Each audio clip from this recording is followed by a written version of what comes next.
Bonjour, bonjour, bienvenue, bienvenue à toutes et à tous. Merci de nous rejoindre pour la série de webinaires Oracle Technology Data Week. Donc aujourd'hui, nous nous retrouvons pour la quatrième session dédiée à low-code et assistant IA pour faciliter et accélérer vos développements d'applications avec Oracle Apex.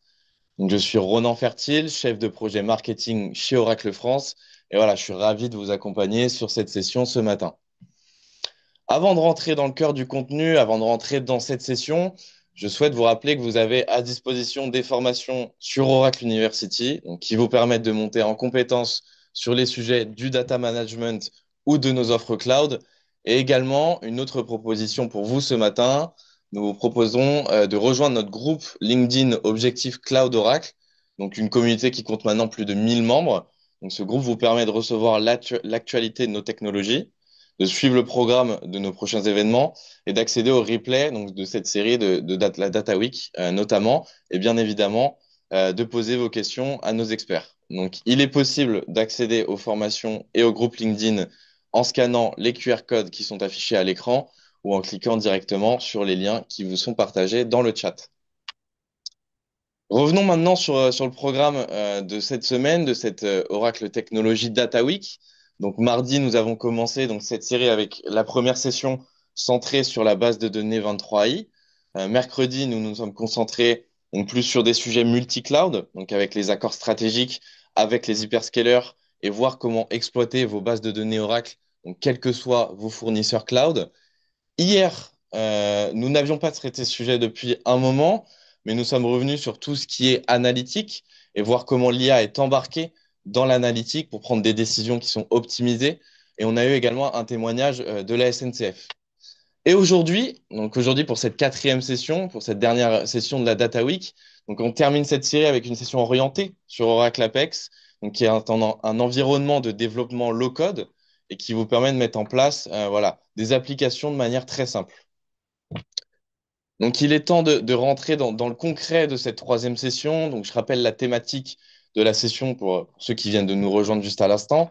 Donc low-code et assistant IA, faciliter et accélérer vos développements d'applications avec Oracle Apex. Donc cette session sera essentiellement animée avec nos partenaires Talent et Scorus. Donc merci à eux pour leur intervention. Et également un retour d'expérience par la société Allshare, donc éditeur dans le domaine des ressources humaines, que je remercie également.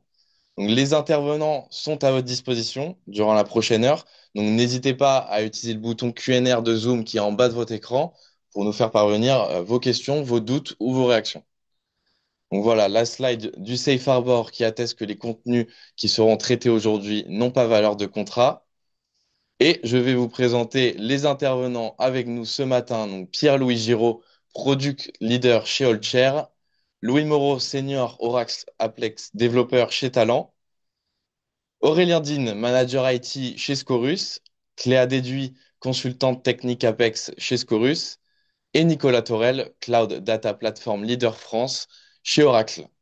Et Nicolas, je te passe la parole. Bonjour à tous.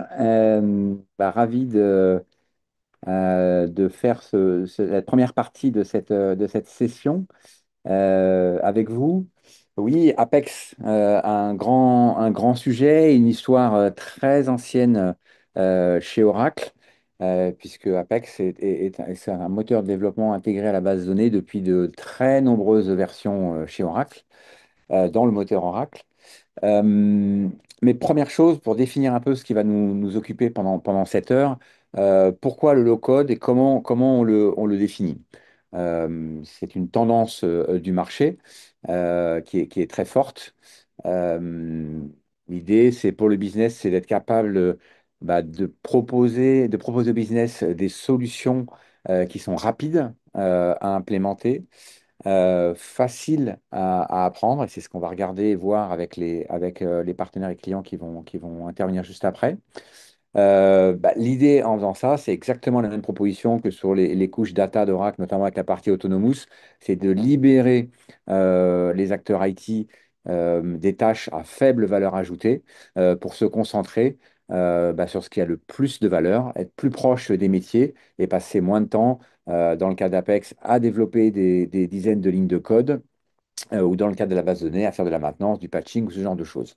Bref, répondre plus rapidement aux demandes des utilisateurs pour un métier plus efficace. Apex, donc plateforme d'application low-code, comme je le disais, qui est intégrée sans coût supplémentaire dans l'ensemble des déploiements de la base Oracle, hein. C'est vraiment un point très important, une solution sans coût et qui est intégrée à l'ensemble, je le répète, hein, des moteurs de base de données Oracle. Qu'elles soient on-premise, qu'elles soient autonomous, qu'elles soient dans le cloud, dans les solutions database telles qu'on a pu les voir avec sur les solutions avec les autres hyperscalers. Apex est toujours intégré depuis de nombreuses versions au moteur. Donc l'idée, c'est de pouvoir créer des applications d'entreprise simples au plus proche de la donnée, puisqu'encore une fois, le moteur est intégré à la base de données. Et on va le voir, les évolutions de ces dernières années du moteur vont vers plus effectivement d'ergonomie et de solutions graphiques pour l'utilisateur, mais aussi l'intégration de solutions d'IA permettant d'accélérer le développement et de faciliter la création de ces applications. Voilà, donc ça, c'est pas nouveau. La communauté est très, très importante, évidemment, depuis toutes ces années sur le marché. Et il y a un blog, vous aurez à la fin tous les liens, effectivement, pour vous y connecter. Euh, alors 21 millions d'applications, 850 000 développeurs dans le monde. C'est une communauté très, très active au sein des solutions Oracle. Je ne rentrerai pas trop sur ce détail-là parce que je laisserai plutôt Talent et Scorus présenter un peu des exemples et des écrans pour montrer comment fonctionne Apex et quel type de rendu on peut avoir dans ces solutions low-code. Mais l'idée, évidemment, c'est d'avoir des solutions qui permettent de répondre aussi bien aux applications de bureau, aux applications mobiles, de façon parfois très simple de gérer l'affichage, simplement de données qui sont dans la base, ou d'exploiter directement des applications beaucoup plus complexes sans faire des traitements SQL trop longs. Voilà. Et les grosses évolutions ces dernières années d'Apex, c'est d'utiliser tous les moteurs GenAI intégrés dans OCI pour répondre aux objectifs et enrichir vos applications. Et c'est ce qu'on va voir juste après avec les exemples. Mais c'est aussi ajouter directement l'IA dans vos codes, même si vous n'êtes pas un expert de ces solutions. On va essayer de montrer avec les partenaires il y a des solutions assez simples pour enrichir les applications avec ces nouvelles solutions de façon assez simple. Et puis, on le reverra aussi par l'exemple. L'IA apparaît aussi comme un moyen de vous aider à créer des applications. C'est-à-dire que sur un simple prompt, on peut demander maintenant à Apex de créer des applications simples uniquement en exprimant en langage naturel les demandes. Voilà. Donc après, les capacités, les fonctionnalités, évidemment, sur un webinaire d'une heure, on ne va pas pouvoir les traiter tous, mais on est à votre disposition pour vous faire des présentations techniques plus approfondies et voir un peu comment ça peut répondre à vos besoins. Mais on pense plus efficace pour un séminaire d'une heure de le faire par l'exemple au travers de nos partenaires et des clients qui seront avec nous. Encore une fois, une des évolutions importantes, et ça, vous pouvez le faire en allant sur apex.oracle.com. Vous pouvez très bien générer un modèle simple, créer des applications en langage naturel. Et ça, c'est quelque chose qui est récent et qui accélère encore les capacités avec ce low-code, ces solutions low-code qui est Apex, de faire des applications d'entreprise robustes, performantes, de façon très simple. Voilà, c'était juste pour cadrer un peu le débat.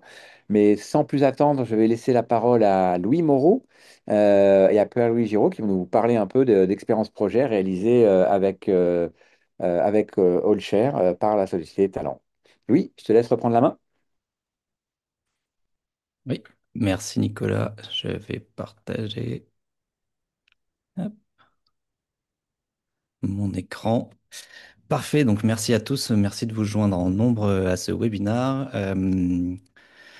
On va se présenter juste rapidement avec Pierre-Louis. Hop, si j'arrive à Hop, voilà.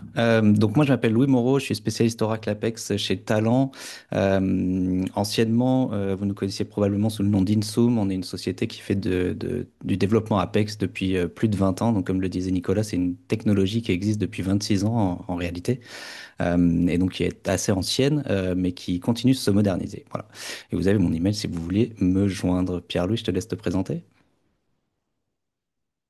Oui, bonjour à tous. Donc moi, je m'appelle Pierre-Louis, je suis directeur produit chez Allshare, qui est une société éditeur de solutions RH. Et donc les solutions RH, on les développe avec Oracle Apex. Et donc comme l'a dit dans l'introduction de Nicolas, Allshare est né d'une expertise métier très forte et on a eu besoin d'aller chercher un outil facile à mettre en place pour conserver notre technicité côté métier.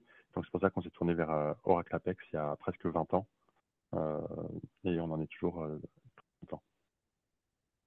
Merci. Merci Et beaucoup, de la Pierre-Louis. même manière, il y a mon mail en dessous si vous voulez me contacter. Excellent. Donc sur cette présentation, on va avoir deux parties. Donc moi, je vais vous présenter plutôt la partie développement assisté par IA. Donc ce que montrait Nicolas, c'est que maintenant, on est capable de, à l'aide de l'IA générative, de développer des applications, créer des modèles de données, etc. Donc je vais vous faire une démonstration de ça. Et Pierre-Louis fera plus une démonstration de l'IA intégrée dans les applications Apex. Je dirais plus enfin, pour les utilisateurs. Et hop, je vais passer sur la partie live démo. Donc là, je me trouve dans ce qu'on appelle le Builder Apex, qui permet de créer des applications Apex, donc de développer des applications Apex.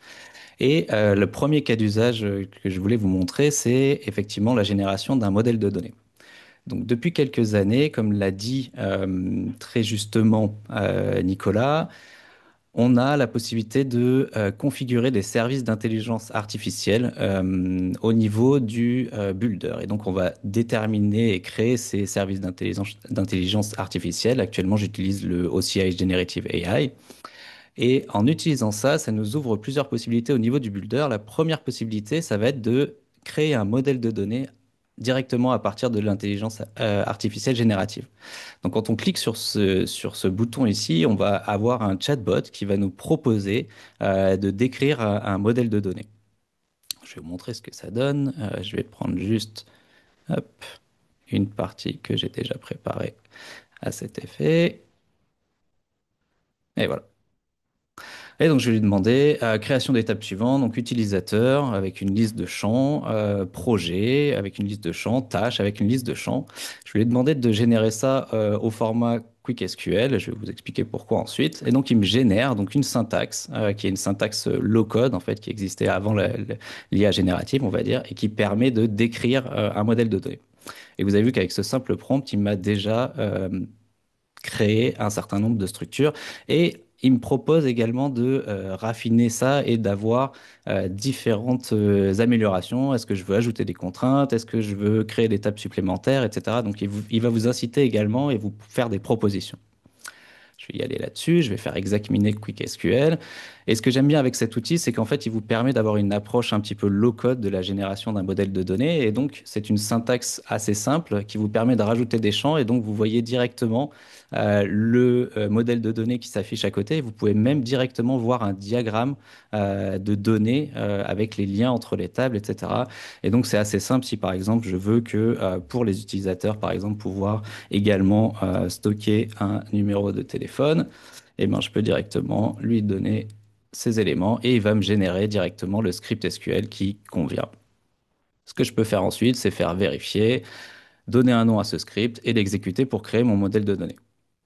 D'accord? Donc ça, c'est la première chose. Bien entendu, je l'ai préparé précédemment pour éviter de perdre du temps sur la génération, etc. et le raffinage. Et donc, maintenant que j'ai un modèle de données, ce que je peux faire, c'est aller créer mon application à l'aide de l'IA générative. Donc, pour faire ça, je vais me retrouver plutôt dans le builder, ici, dans l'app builder. Et donc ici, je vais cliquer sur créer une application.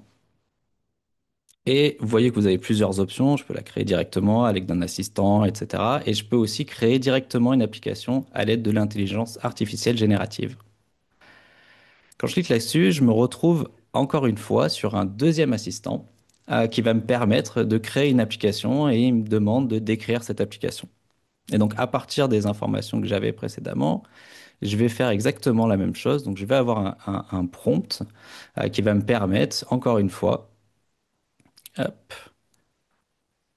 de lui demander de créer une application qui comprend les pages suivantes, une grille interactive des utilisateurs, un état interactif des projets, un formulaire d'ajout de projet, un formulaire d'ajout de tâches. Et vous voyez qu'il me crée directement, il me donne la structure, il me dit une grille interactive sur les utilisateurs, sur les projets, sur les tâches, un panneau, etc.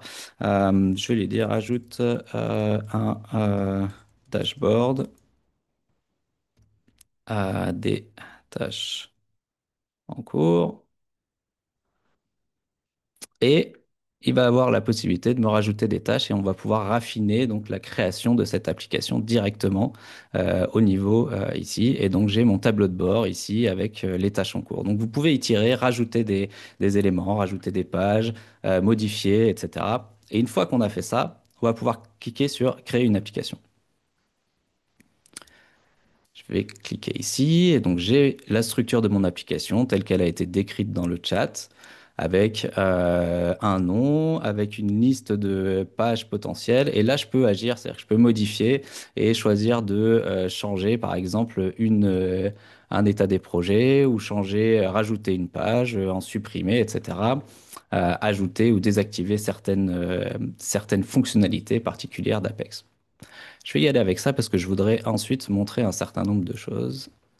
Et je vais créer ici cette application.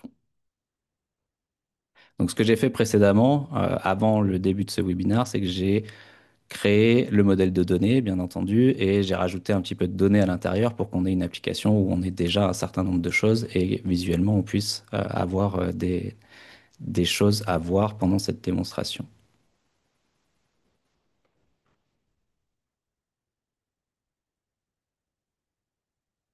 Donc une fois que l'application va être créée, on va pouvoir l'exécuter directement. Euh,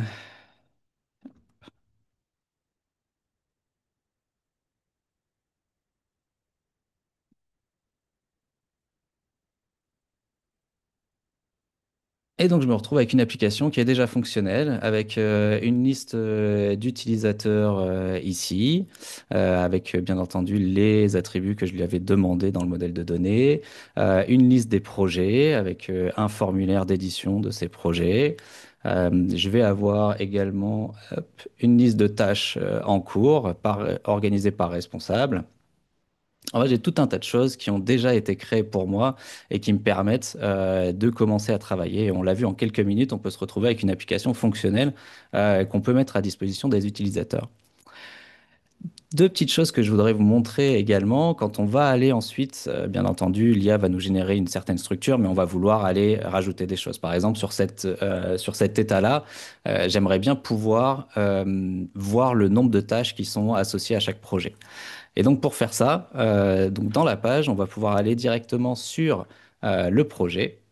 Et il y a quelque chose qui est intéressant ici, c'est que donc là je suis actuellement en mode table et vue. Ce que je vais faire, c'est que je vais passer en mode SQL parce que ça va nous donner un petit peu plus d'informations. Et quand je vais ouvrir ici, je vais voir la requête qui est derrière cet écran. Donc ça, c'est la requête qui m'affiche le nom, la description, le date de début, date de fin. Mais ce que je peux faire ici, c'est que j'ai un assistant qui est intégré également. Et donc, je peux cliquer ici. Et là, c'est par exemple, il y a deux modes. Donc, il y a un concepteur de requête et assistance générale.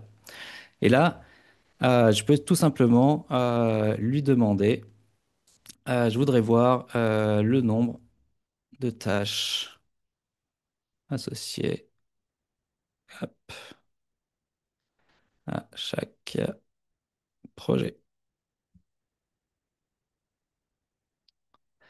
Et ce qu'il va faire, c'est qu'il va me créer une requête en joignant la tâche avec le projet parce qu'il a les informations sur le modèle de données. Et donc, je peux directement récupérer ça, l'ajouter, et j'ai une nouvelle colonne, nombre de tâches. Et si j'enregistre ça et que je l'exécute, je me retrouve avec une colonne qui est disponible ici pour voir la liste de tâches par projet. Et je n'ai absolument pas tapé une seule ligne de code pour effectuer ça. Et on peut raffiner, faire des modifications. Autre point intéressant, on a souvent, lorsqu'on fait ce genre de manipulation, on va valider et on a souvent des erreurs de ce type-là. Et donc, on a une erreur qui est un petit peu difficile à comprendre parfois. Et là, on a encore une fois un chatbot qui va pouvoir nous aider et intégrer et pouvoir rechercher quel est ce problème et vous donner plus d'informations.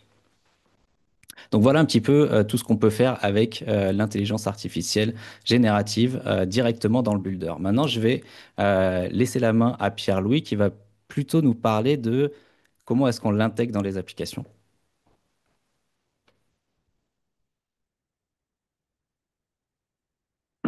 Merci Louis pour cette présentation. Donc c'est vrai que là on a vu tout ce que vous pouvez faire dans la partie Ad Builder, dans la partie développement d'Apex et donc moi je vais me concentrer sur la partie client puisque par conséquent donc je vais vous montrer comment on donne la main aux utilisateurs d'une application Apex à l'IA.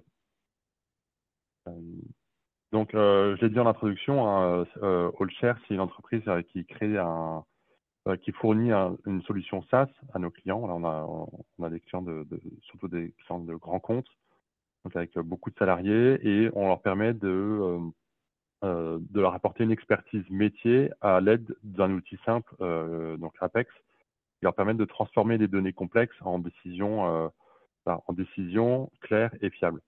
Donc, ça fait 30 ans que Allshare existe et on est connu pour notre rigueur pour la rigueur financière et l'agilité managériale que notre outil propose.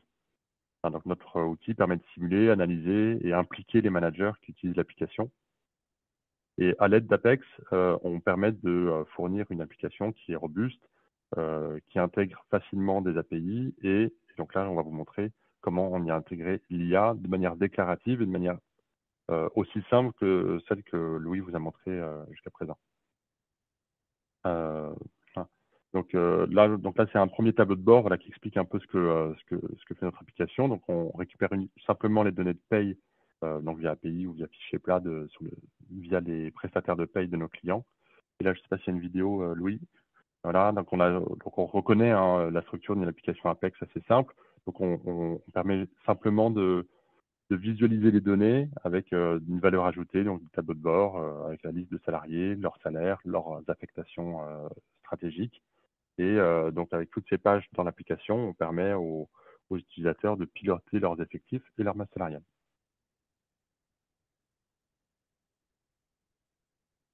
Donc ensuite, le sujet d'aujourd'hui, c'est plutôt l'IA. Donc, je vais vous épargner l'explication de tout ce qui est masse salariale. Donc, une fois qu'on a les données dans une application, voilà, c'est bien joli d'avoir des graphiques et des tableaux, mais ce qu'on demande de plus en plus, ce que nos clients nous demandent de plus en plus, c'est de comprendre les données et de les analyser, pouvoir les analyser. Donc, voilà, on a tous pris l'habitude de poser des questions compliquées à l'IA via les chats. Et maintenant, en fait, nos clients, ils ont besoin d'avoir une valeur ajoutée supplémentaire pour éviter justement de transférer ces données ou leurs questions à une IA. Autant mettre l'IA directement dans l'outil. Donc, l'IA comprend le contexte et le besoin utilisateur, puisqu'on lui fournit des documentations, ce qu'on peut faire grâce à Apex et aux IA qu'on y insère, soit avec OCI, soit avec OpenAI. Et donc, on permet d'avoir des questions simples. Donc, ce premier cas d'usage, voilà, on pose des questions simples pour avoir, par exemple, la liste des entrées-sorties d'un mois ou de savoir si un salarié est dans la bonne tranche de rémunération de sa catégorie. Donc, on pourrait très bien faire des tableaux de bord qui expliquent tout ça, mais en fait, au lieu d'aller dans un tableau, d'appliquer des filtres ou dans une page qui fait uniquement cela, on permet à l'utilisateur de poser des questions et d'avoir la réponse directement. On peut lancer la vidéo, Louis. Voilà. Donc, dans cette petite démo, voilà, on demande, l'utilisateur demande à l'IA une information et donc on demande à l'IA de générer une requête SQL qui permet de répondre à la question. Parce qu'évidemment, on ne peut pas envoyer des données salariales et des données individuelles à une IA. Nos clients ne nous le permettent pas. Et voilà. Et donc, on envoie la structure de notre base de données. Et donc, avec cette structure, il est en capacité de comprendre qu'il doit faire une déjointure avec telle ou telle table pour afficher telle ou telle donnée à l'utilisateur qui pose la question. Ensuite, on permet de faire un lien vers la page donc là, il a posé une question sur un salarié. Donc, on a un lien qui va directement sur la fiche du salarié pour, dans le cas où on a besoin de plus d'informations. Donc là, il y a une autre question. Donc, on demande si un salarié est dans la bonne tranche de rémunération. Donc, voilà, donc l'IA permet de fait une requête et nous donne le résultat de savoir si, donc avec son salaire, il est situé dans telle tranche par rapport aux autres salariés de sa catégorie, d'ancienneté, d'âge ou etc. Et de la même manière, on refait le lien vers une page puisqu'on peut faire des branches. Et ensuite, on peut aussi afficher. Voilà, donc là, on nous demande si c'est un salarié dans la bonne tranche. Donc, on peut aussi orienter l'utilisateur vers les pages qui permettent d'apporter ces réponses à l'utilisateur.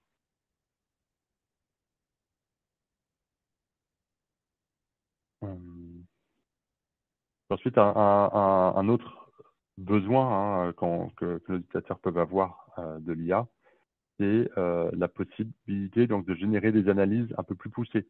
Donc ici, de croiser, de synthétiser des données qui sont disponibles. Donc encore une fois, on ne croise pas on n'envoie pas les données, mais on envoie la structure afin de fournir ce dont on a besoin pour faire des analyses un peu plus détaillées.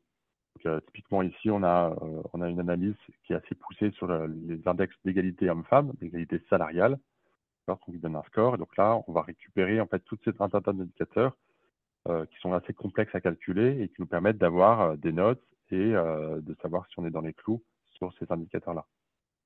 Et ensuite, on repointe sur la page pour vérifier nos données et aller un peu plus dans le détail.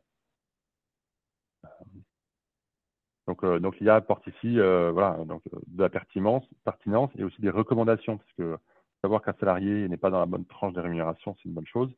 Mais voilà, le but ensuite, comme on est un outil d'aide à la décision, c'est que l'IA puisse nous donner justement des leviers pour corriger un écart de rémunération avec certains axes d'amélioration. Donc ici, si un salarié n'est pas assez rémunéré par rapport à son poste, à son ancienneté, il y a tout un tas de préconisations qui sont données pour remettre le salarié dans la bonne tranche.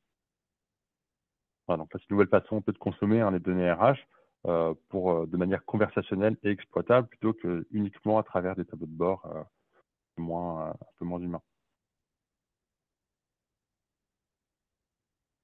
Voilà, donc encore une fois, là, on repointe sur un nuage de points qui nous permettent de vérifier justement quels salariés doivent être remis proche de la médiane dans cette application très métier.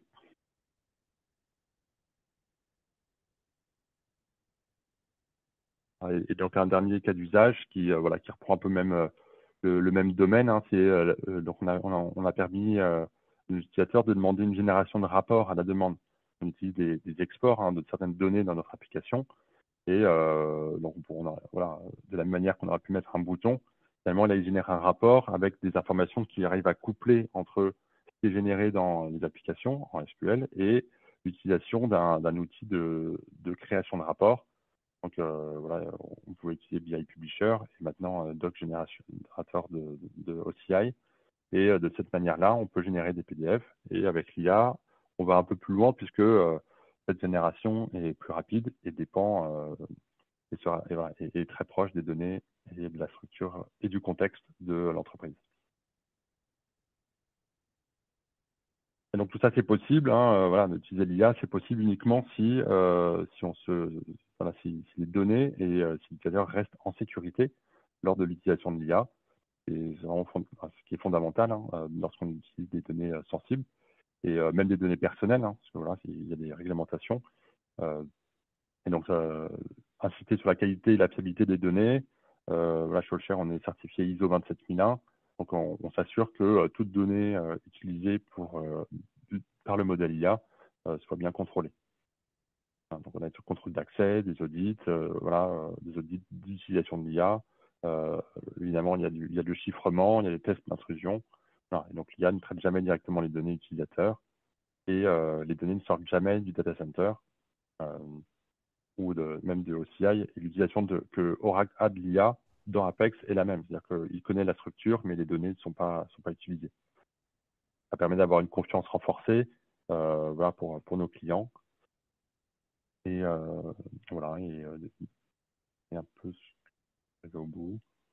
Et voilà, donc Allshare est en bonne croissance grâce à ces nouvelles technologies et à l'utilisation d'Apex qui grandit et qui nous offre beaucoup de fonctionnalités innovantes.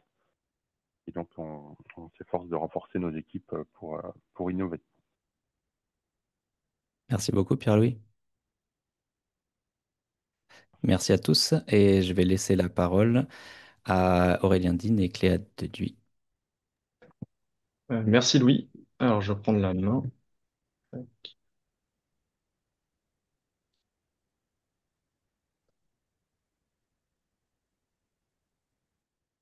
Alors bonjour à tous. Alors je me présente, moi c'est Aurélien Dine, je suis senior manager digital chez Scorus et je suis accompagné de Cléa Deduy, donc qui est dans mes équipes, qui est consultante Apex. Et donc aujourd'hui on voulait faire un retour d'expérience avec un client, notamment Honnête, où on a utilisé Oracle Apex pour moderniser leur processus.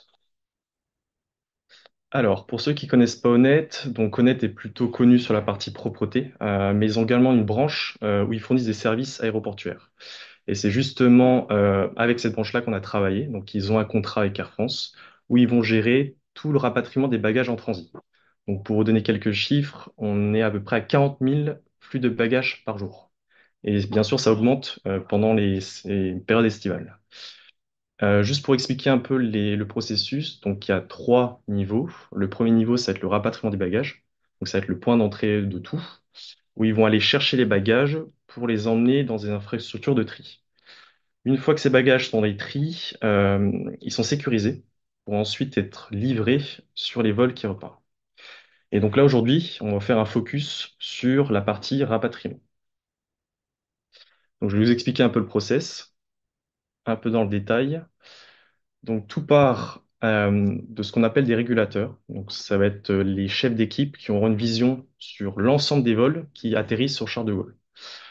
Sur ces vols-là, bien sûr, on va avoir des conteneurs et ces conteneurs contiennent des bagages. Ces régulateurs vont avoir un pool d'agents qui sont sur place et qui vont aller justement rapatrier ces conteneurs. L'idée, c'est que du coup, on va prioriser les conteneurs qui sont les plus critiques. Quand je dis critiques, c'est les bagages qui ont des correspondances les plus courtes. Et l'idée, c'est que ces agents-là aillent sous l'avion, récupérer les bagages et les emmener dans, du coup, les infrastructures de tri, donc ce qu'on appelle les dépôts. Donc là, vous voyez sur le schéma, on a du coup les agents qui vont aller récupérer les conteneurs, les emmener au niveau des dépôts, et après, d'autres agents vont ouvrir ces conteneurs-là pour les déposer. Il y a, comme vous voyez, un système qui va embarquer tous les bagages et qui vont les sécuriser. Une fois que les bagages sont sécurisés, ils vont être emmenés au niveau des carrousels et là, d'autres agents vont récupérer ces bagages-là pour les compteriser. Et après, la dernière étape, c'est que d'autres agents récupèrent ces conteneurs-là et vont après les livrer sous les vols, ce qu'on appelle en port. Donc tout ça, comme vous voyez, il y a beaucoup d'acteurs. Et ce qu'on a mis en place, c'est vraiment un outil qui permet d'unifier tous ces processus-là. Donc, je vous propose de passer tout de suite à la démo et on va faire un focus sur le rapatriement qui est vraiment le point de départ de tout. Donc, je vais laisser la main à Cléa. Bonjour à tous. Alors, donc moi, je vais vous présenter les écrans qu'ont accès les régulateurs. Donc, il faut savoir qu'ils ont trois écrans, deux verticaux, un horizontal. Et du coup, ils utilisent ces écrans pour piloter les agents sur le terrain. Du coup, la première chose donc, qu'ils vont faire, c'est ils vont se connecter. Une fois qu'ils se connectent, ils vont avoir accès à un dashboard qui va leur montrer des KPI un peu globaux sur la journée, comme par exemple le nombre de vols traités, le nombre de bagages traités ou encore le nombre de bagages critiques sur les différentes plages horaires de la journée. Une fois qu'ils vont passer un peu sur ce dashboard pour avoir une vue d'ensemble, ils vont aller sur une des pages principales, donc qu'on appelle la planche de vol. Donc la planche de vol, ça constitue donc la liste de tous les vols qui arrivent donc, dans la journée. Donc là, c'est par ordre d'arrivée où il y a des objets à missionner. Donc l'objectif du régulateur, ça va être de missionner tous les objets de tous les vols. Donc un objet, en gros, c'est un conteneur de bagages. Donc le régulateur donc, va pouvoir voir donc, les informations sur les vols, mais il va également avoir une vue sur les objets. Donc Ce que vous voyez ici, ça correspond à tous les objets qui appartiennent à ce vol et c'est une ligne par vol. Donc, on a utilisé pour montrer cette liste de vols, on a utilisé un interactive report où par-dessus, on a mis donc, pour la majorité des colonnes juste une petite couche de CSS. Mais par exemple, pour la partie sur les objets missionnés, on a mis un bloc HTML qui permet du coup de représenter pour chaque vol tous les objets qui sont à missionner. Donc voilà. Et la criticité, on voit également la criticité qui, pour le coup, était faite en JavaScript. Du coup, l'objectif du régulateur, c'est pour chacun des vols, il va rentrer dans le détail pour pouvoir missionner les objets aux différents agents sur le terrain.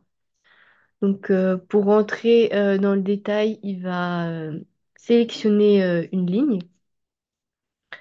Ouais. Il va sélectionner une ligne et une fois qu'il a sélectionné une ligne, il va se retrouver sur la deuxième planche qu'on va vous présenter, donc qui s'appelle la planche de régulation. Donc c'est la planche qui se trouve sur le grand écran horizontal et qui présente un vol. Donc il présente la soute du vol. Il faut savoir que le positionnement de l'objet dans la soute a une importance puisque en fonction de sa position, le temps de déchargement va être plus ou moins long. Donc, c'est une variable à prendre en compte. Sinon, donc, cette planche est découpée en plusieurs régions. Donc, vous avez par exemple en haut à gauche, vous avez du coup les agents disponibles. Donc là, par exemple, on voit que Aurélien est disponible. Mais on voit par exemple que le deuxième agent est en mission Rapat. Là, on est sur une démo, donc on n'a pas forcément d'agents disponibles, mais il faut savoir que en production, ils ont 30, 40 agents, enfin, ils ont plein d'agents. Et du coup, ça leur permet d'avoir un peu une vision rapide sur quel agent travaille, combien il a fait de mission, s'il est disponible, etc. Ensuite, en haut à droite, on a la courbe de charge. Donc, ça représente le nombre d'objets en fonction des différentes heures de la journée, donc dans le passé et aussi les prédictions enfin, ce on prédit pour le futur. Ensuite, on a du coup le plan de soute. Donc, le plan de soupe, on a utilisé un composant standard. Donc, c'est un classic report avec le format card. Et donc, ça nous a permis de nous faire gagner pas mal de temps. Et en plus, on a rajouté une couche HTML et CSS par-dessus pour pouvoir avoir le comportement voulu. Donc, on a d'ailleurs utilisé la même technique pour la partie sur les agents. Du coup, le régulateur, donc, il va sélectionner un ou plusieurs objets et il va également sélectionner un régulateur directement sur le plan de soute. Et une fois qu'il a choisi ses objets et son régulateur, il va pouvoir valider la mission. Et à ce moment-là, l'agent va recevoir une notification sur son mobile pour lui indiquer quel objet il doit aller chercher, sur quel vol et où il doit les amener. On peut voir en bas à gauche la mission avec les différentes étapes. Donc ici, on a juste le visuel sur, les missions de ce vol, mais on a une planche que je vais vous montrer juste après, où il y a toutes les missions qui sont en cours pour que le régulateur puisse suivre toutes les missions actuellement et voir leur avancement. Je vais vous montrer cette planche. Hop. Donc ici, donc, vous voyez toutes les missions en cours, toutes les étapes. Et on a aussi un peu un code couleur en fonction de si l'étape est en cours, si l'agent est dans les temps, s'il est en retard, s'il est plus ou moins en retard. Cette planche donc, permet au régulateur d'avoir toutes les informations donc, sur les missions, également sur les objets que prend le régulateur. Mais ce qui est assez intéressant, c'est qu'elle permet au régulateur de faire des actions.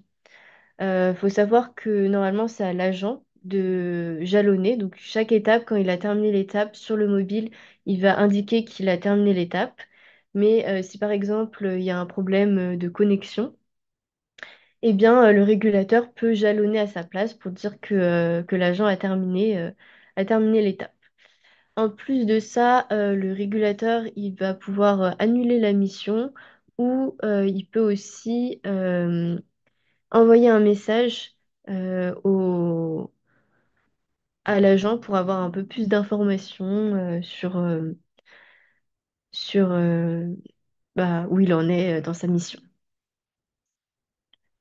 Donc voilà.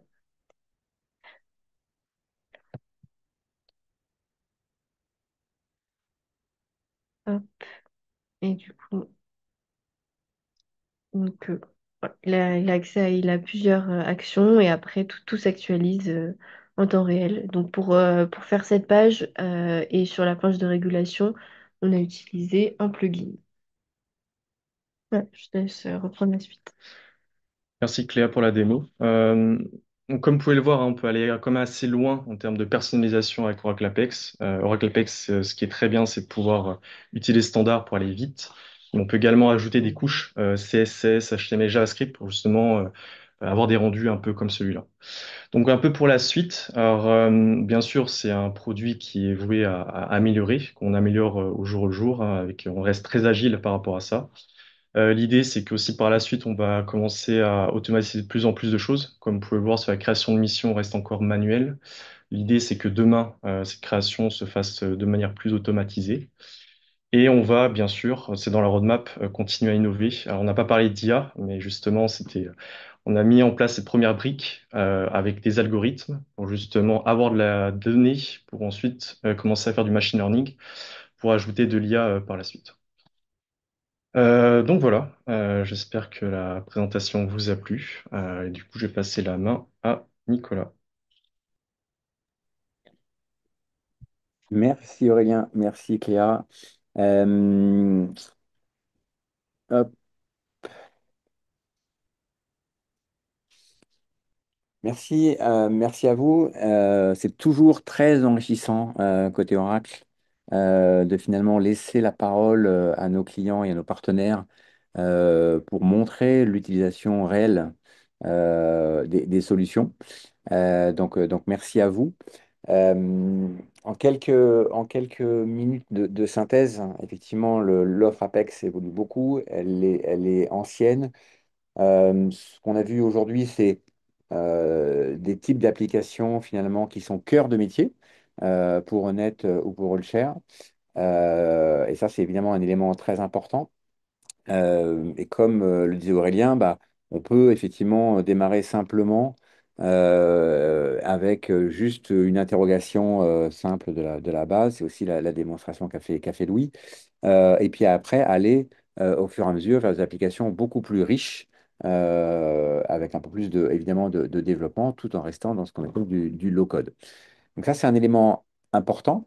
Et dans la stratégie Oracle, cette volonté de faire d'Apex la brique de développement et de l'enrichir à l'IA, finalement, cette stratégie, elle vient se poser aussi sur la couche d'infrastructure, puisque Apex est notamment disponible sur la partie OCI et sur des bases Autonomous, qui finalement, ces bases Autonomous, elles répondent un peu à la même problématique de fournir une base de données Oracle avec la même ADN de performance, de résilience et de sécurité, tout en permettant d'automatiser beaucoup de tâches sur la gestion de la sécurité, sur la gestion de la performance, pour éviter que les clients passent trop de temps sur ces sujets-là.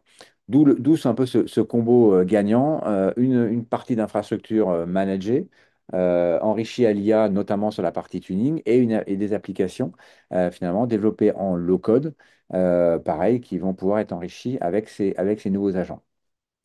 Et ça, c'est un élément important, bien sûr, pour développer des applications comme ça vient d'être montré, mais aussi, et on le voit beaucoup chez nos clients, pour être capable d'enrichir des logiciels, alors qu'ils soient Oracle d'ailleurs ou non. On voit un certain nombre de clients qui ont un autre cas d'usage qui utilisent Apex pour créer des transactions autour de logiciels, notamment SaaS, pour faire des customisations sans avoir à toucher au moteur lui-même pour éviter que les mises à jour soient complexes ou alors aller sur des solutions qui ne seraient pas implémentables. Voilà, ça c'est aussi un axe important qui fait qu'Apex est la brique un peu centrale sur cette partie développement maintenant dans la stratégie d'Oracle. Et encore une fois, c'est marqué sur ce slide. Apex est une solution très très mature maintenant depuis des années chez Oracle et elle est disponible sur l'ensemble des couches. Et ça, c'est bien sûr un point très très important qui reste dans la stratégie. Avant de passer à la session questions-réponses, je voulais revenir sur deux éléments, mais que Ronan avait cité tout à l'heure. Apex, ça peut se tester très simplement. Pareil, sur OCI, il y a des free credits, il y a une distribution directement disponible sur OCI gratuitement. Donc, vous pouvez flasher le QR code pour essayer, tester finalement la solution en ligne et ce, tout à fait gratuitement. Donc ça, c'est un point très important. Donc n'hésitez pas à flasher le QR code et à l'utiliser. Et deuxième point, bien sûr, important, on l'a évoqué. D'ailleurs, il y avait une question tout à l'heure, je me suis permis de pousser vers un lien vers cette communauté. La communauté Apex, que vous trouvez sur Internet et dans les liens, elle est très riche. Il y a beaucoup de développeurs au travers le monde. Donc, n'hésitez pas à vous y connecter. Bah, c'est ici que vous trouverez beaucoup de réponses à vos questions techniques sur les possibilités, les capacités des solutions. Et ensuite, bah, n'hésitez pas pour des projets plus ambitieux à vous appuyer sur nos partenaires. Talent et Scorus sont des partenaires très très identifiés chez Oracle sur ces solutions-là. Donc n'hésitez pas aussi à vous rapprocher d'eux si vous avez des projets plus ambitieux sur lesquels une partie design est peut-être importante en amont. Voilà. Ronan, je te laisse peut-être la parole, voir un peu j'imagine, la partie questions-réponses qui a dû arriver, que tu as dû collecter. Ouais, tout à fait. Tout à fait. Merci beaucoup Nicolas. Merci aussi à nos intervenants Pierre-Louis, Cléa, Louis et Aurélien pour vos interventions. Donc on va passer maintenant à la session questions-réponses. Juste avant de commencer, je voulais vous parler également, du coup, Nicolas, tu as fait l'introduction de notre offre cloud Free Tier, qui est un moyen simple de découvrir Oracle Cloud. Donc, vous pouvez recevoir 300 dollars de crédit pendant 30 jours donc pour tester les services et un ensemble d'outils always free donc que vous gardez gratuitement, sans limite de temps. Et également Oracle Live Labs donc, qui offre un accès direct à des ateliers pratiques guidés donc qui vous permettent de se former de manière concrète au service Oracle Cloud. Donc voilà, je vous invite à cliquer sur le lien dans le chat ou à scanner les QR codes qui sont affichés à l'écran donc pour y consulter les offres. Donc on va maintenant passer à la session questions-réponses. Donc je propose à nos intervenants de rallumer micro et caméra. Euh, donc pour commencer, une question pour toi, je pense, Nicolas. Donc il y a une question, c'est quel type d'application peut-on développer avec Oracle Apex? Euh, en fait, la réponse à la question a évolué avec le temps. Parce que si on fait un petit peu d'historique Oracle, au départ, c'était vraiment des solutions très orientées de présentation de données simples autour de la base. Et au fur et à mesure des évolutions technologiques, des enrichissements, des fonctionnalités et de tout l'investissement qui a été fait par Oracle dans la R&D sur la solution, bah, on voit qu'on peut développer des applications d'entreprise. Et la meilleure réponse, c'est de voir un peu ce que Pierre-Louis a présenté ou ce que Aurélien et Claire ont présenté sur Honnête, qui sont vraiment des applications euh, clés pour l'entreprise avec une certaine complexité. Alors évidemment, on ne pourra pas aller sur des écrans aussi complexes que ce qu'on peut faire enfin, d'autres technologies open source, par exemple, sur le développement. Mais ce qu'on voit, c'est qu'aujourd'hui, on est capable de faire des applications extrêmement riches et d'aller enrichir, et ça a bien été présenté par Aurélien, avec d'autres technologies qui, elles, vont peut-être avoir besoin d'un peu plus de développement et donc finalement de répondre à un panel de complexité d'applications extrêmement large. C'est-à-dire que ce n'est pas parce qu'on a développé quelque chose de très simple qu'on ne pourra pas après enrichir avec d'autres technologies pour arriver à des applications d'entreprise avec une très bonne ergonomie pour l'utilisateur. Voilà. Merci beaucoup Nicolas. Une question qui a été posée pendant les démos pour toi, Louis. Euh, je voudrais savoir s'il est possible de l'intégrer avec d'autres applications développées dans un autre langage. C'est une bonne question. Alors, ça dépend du langage, ça dépend des applications cibles, mais je dirais que oui. Enfin, il y a des Apex est quand même assez ouvert, donc on peut utiliser des API REST. Et il faut surtout pas oublier qu'en fait, on s'appuie sur la base de données Oracle. Donc, en fait, tout ce qui est capable de faire la base de données Oracle, on pourra en tirer parti en utilisant Apex. Donc, à un moment ou à un autre, si c'est quelque chose qu'on est capable de faire avec la base de données Oracle, vous pourrez le faire en mettant une interface créée avec Apex. Merci beaucoup, Louis. Une question qui est tombée pendant le cas d'usage honnête. Combien de jours hommes pour développer une application comme Honnête? Alors effectivement, on était une grosse équipe hein. Sur ce qu'on a présenté, le projet a duré, enfin temps de développement a duré 5 mois. On était une équipe de 10 personnes. Ok. Donc ça peut donner un certain nombre d'idées de jours. Merci Aurélien. Une autre question qui est tombée aussi pendant le cas d'usage honnête. Est-ce que vous avez rencontré des difficultés techniques pour réaliser les demandes très spécifiques du client?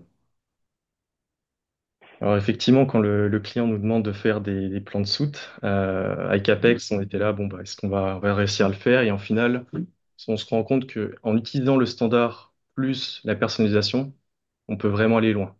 Et c'est ce qu'on a fait du coup. Mm. Merci beaucoup. Une question plus pour toi, Nicolas, je pense. Faut-il savoir coder pour utiliser Oracle Apex efficacement ou une approche low-code suffit-elle? Franchement, ça a été montré, enfin, j'espère, pendant la présentation. Je dirais que tout dépend jusqu'où on veut aller. Pour démarrer, faire des applications assez simples, et c'était la première partie de la démo, notamment de Louis. On voit là que enfin, dans ce qu'il a fait, il y a vraiment, c'est pas no code, c'est un point important, c'est du low code. Donc on démarre très vite, très simplement, pour faire des transactions simples.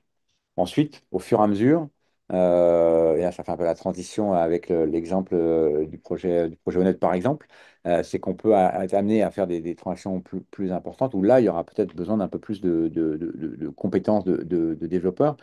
Mais j'ai envie de reposer la question finalement à Scorus et à Talent par rapport à vos compétences d'équipe.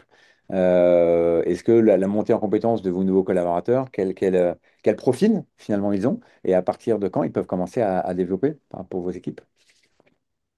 C'est une très bonne question. Je pense que la base, ça reste quand même le SQL et le PLSQL. Donc des gens qui ont des compétences en SQL notamment peuvent déjà créer des écrans de manière assez simple, avoir des rapports et commencer à créer des applications. Maintenant, les autres compétences, ça va être effectivement le PLSQL quand on a un petit peu de transactionnel un peu plus compliqué et ensuite rajouter toutes les technologies web, hein, HTML, CSS et JavaScript pour permettre d'avoir des applications un petit peu plus complexes. Ouais, effectivement, je rejoins Louis. C'est vrai que les personnes qui travaillent chez nous, Apex, ne connaissent pas forcément la technologie en avance. Donc, ce qu'on fait, c'est qu'on a un programme d'onboarding. On se base énormément sur les formations que vous proposez côté Oracle pour faire monter en compétences et en quelques jours, les équipes sont opérationnelles. En tout cas, pour faire les choses simples. Et c'est un point important parce que par exemple pour des équipes où il y a des personnes qui sont consultants fonctionnels ERP et qui connaissent déjà le SQL, en fait la transition vers Apex est très très simplifiée.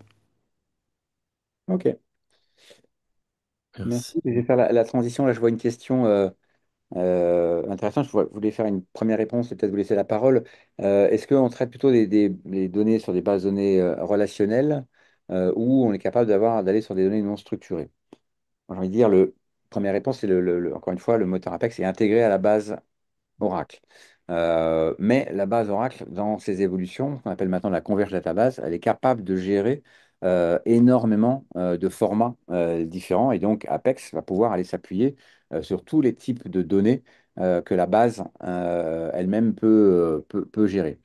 Maintenant, si c'est pour aller chercher des données complètement non structurées, enfin là, je serai la parole au spécialiste côté partenaire. S'il va falloir aller chercher des connecteurs vers l'extérieur, oui, j'imagine que c'est possible, mais ce n'est pas le cas d'usage le plus fréquent qu'on doit voir, j'imagine. Je dirais que pas forcément. En fait, ça dépend ce qu'on appelle données non structurées. Mais bon, déjà sur la dernière version de la base, on a par exemple le type vecteur hein, qui va permettre d'aller faire des recherches sur des données non structurées et donc de transformer des documents ou tout type de données en embeddings et donc de les avoir sous forme de vecteurs et ensuite de pouvoir faire une recherche vectorielle dessus. Après, il y a des fonctionnalités qui existent depuis des dizaines d'années sur la base de données Oracle. On peut, par exemple, Oracle Text qui permet de rechercher dans des données non structurées, des documents, typiquement, de faire de la recherche full text depuis très longtemps. Donc, en fait, ce que tu as dit, c'est très juste. Hein, si on est capable de le faire avec la base de données Oracle, on sera capable de le faire dans Apex. Ouais, merci. Merci beaucoup. Euh, il y a une question qui est tombée. Est-ce que les versions Apex sont directement embarquées dans une installation Oracle Database? Et si oui, est-ce que pour une montée de version d'Oracle Database implique une montée de version automatique d'Apex? Alors, oui, le moteur, enfin, Apex est intégré à la base. Et ça, c'est un point important parce que on a vu, je crois qu'il y avait des questions, je ne sais plus, en privé, sur finalement, autour au niveau de la résilience, de la performance d'applications que l'on peut créer. Bah, la réponse, c'est, je reviens à ce que vient de dire Louis, derrière, ça s'appuie sur la base donnée Oracle. Donc, la résilience, la performance, la montée de version, tout ça va se faire avec le moteur. Donc, comme l'a dit Pierre-Louis tout à l'heure, qui parlait des contraintes de sécurité pour Allshare, l'encryption des données, par exemple, la traçabilité, ça, c'est des choses que l'on gère dans le moteur. Donc, évidemment, la capacité à se conformer à des réglementations, eh ben, on revient finalement à la capacité du moteur Oracle à le faire. Et en toute humilité, évidemment, c'est quand même quelque chose sur lequel on est quand même réputé, parce que c'est le cœur de notre stratégie, de notre positionnement, de faire des applications qui assurent la bonne sécurité, la bonne résilience et la bonne performance. Donc ces sujets-là vont être liés finalement à la déclinaison de la base qu'on va utiliser. Et donc les montées de version vont arriver avec. Maintenant, je crois, je laisserai peut-être Louis et Aurélien, le moteur lui-même, il peut être monté en version différemment de la base. Ouais. Alors, il y a quand même un lien entre les deux, mais oui, les deux peuvent être séparés, bien sûr. Après, Pour ça répondre, dépend si on utilise l'ATP. L'ATP embarque naturellement donc Apex. Donc, c'est plutôt géré par Oracle, mais oui, si vous êtes sur des bases que vous gérez vous-même, on peut le faire, effectivement. ouais, pour répondre strictement à la question, non. Apex n'est pas intégré maintenant sur les installations de la base de données Oracle. Ça l'était précédemment, je crois, jusqu'à la 12C, quelque chose comme ça. Ça s'est arrêté ensuite. Maintenant, vous pouvez le télécharger de manière séparée et l'installer sur votre moteur de base de données, peu importe où il est situé. Ce que tu disais, Aurélien, est juste. Autonomous Database, c'est déjà intégré. Mais pour les autres versions de la base de données, que ce soit sur OCI ou on-premise, vous devez faire une installation. Maintenant, certaines versions d'Apex demandent un minimum en termes de base de données. Dans toutes les dernières versions, c'est 19, 19 ou je pense que c'est 19. Peut-être une dernière version de 12, mais je dirais 19. Mais ça demande pas de changer de version du moteur pour mettre une nouvelle version d'Apex, généralement. Oui, merci pour la clarification. Effectivement, il y aura besoin d'un prérequis, donc de version minimum sur la base. Mais ensuite, évidemment, le moteur Apex va vivre sa vie par-dessus la base dont il est complètement dépendant. Mais ils sont maintenant décorrélés, effectivement. Super, merci beaucoup pour vos réponses.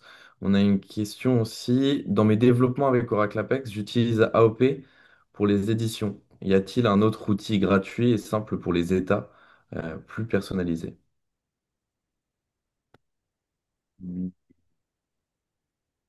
Il y a plusieurs outils qui existent pour générer des éditions dans Apex. Ça a toujours été un manque. Alors, il y a effectivement DocGen qui est sorti sur OCI.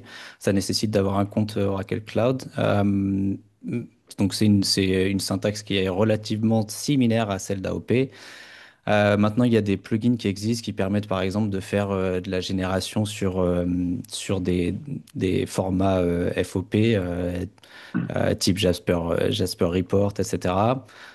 Maintenant, AOP est très connu dans la communauté. C'est un très bon éditeur de solutions avec un support excellent.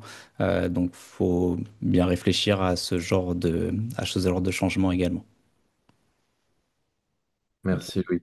On va prendre une dernière question, parce qu'il est déjà midi, mais vous inquiétez pas, on va rester sur le webinar pour répondre aux questions qui restent.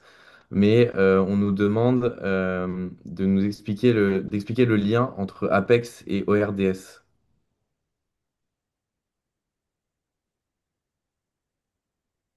Bah, je peux prendre la réponse aussi. Alors, Apex, c'est le moteur qui permet de générer tout ce qui est application web, donc structure de pages et données, etc., qui résident dans votre moteur de base de données.